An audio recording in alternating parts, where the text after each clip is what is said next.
Hello, I'm Mortgage Mike, and welcome to your weekly mortgage industry update. Today's topic is appraisals and why they are such a pain. Let's face it, we've all have faced some appraisal problems on some of our transactions at some point in time, and I'm here to explain why that might be happening today. The first reason why that's happening is because appraisals are the last subjective arena in the underwriting process. So what does that mean? Well, that means it's the last area where a human being actually has to do something on a file, and it can't necessarily be cross-verified by technology.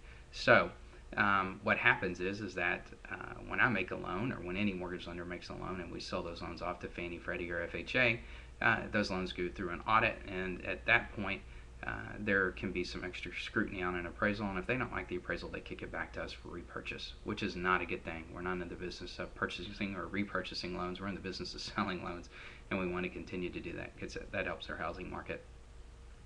So, and also remember that the appraisal is actually ordered for the lender. The buyer may pay for it. However, it is for the lender to make sure that we're making a secure investment in a property. Now, there are two types of forms out there in the appraisal world that we use today. There's the Fannie Mae 1004 form, which is the standard full appraisal report that is used for both conventional and government loans. And then we also have the market conditions addendum, which was added in 2009. So let's look at the full URAR, or the 1004 form. And I'm going to highlight some of the things that we're tracking today. First off, we're looking at the listing and sales history of both the subject property and the comps for the last 12 months. We want to make sure that there's no property flipping going on and there's no inflated values. Also, we're looking at sales concessions of both the subject property and the comparables around it, because sales concessions give us an indication of what's happening in a neighborhood. And then secondly, or thirdly actually, our appraisers are required to secondarily verify all information that they get. So we're not just looking at the subject property, we begin to look deeper at the transaction and the other transactions and the comparables and what's happened around those.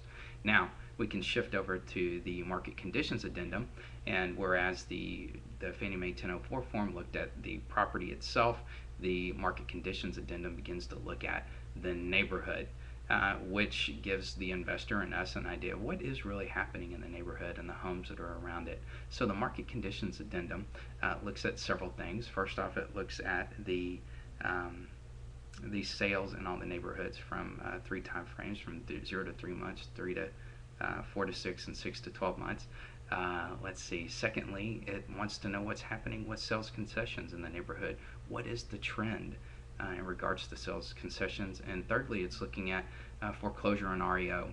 What's happening in that arena in regards to properties that are underwater, or mortgages that are going underwater. We're beginning to look at the neighborhood itself to make sure that the investment in the property that's being made will hold with the neighborhood that it exists in. So there is a lot more scrutiny on appraisals these days, which certainly makes getting through the appraisal process a pretty big pain in the you-know-what. So I have shared with you two forms, the Fannie Mae 1004 form and the market conditions addendum. They're both blank, but if you ever want to just look at them to see what they are, familiarize yourself with them. I also made some notes on them for you, and you'll see that they are attached below. See if I can get my finger to work here. Yeah, like that. It's kind of weird when you do a video and everything's like in a mirror and it's opposite. Or not mirror, but it's totally opposite. Anyway, I'm Mortgage Mike. Thanks for watching, and I'll see you next week.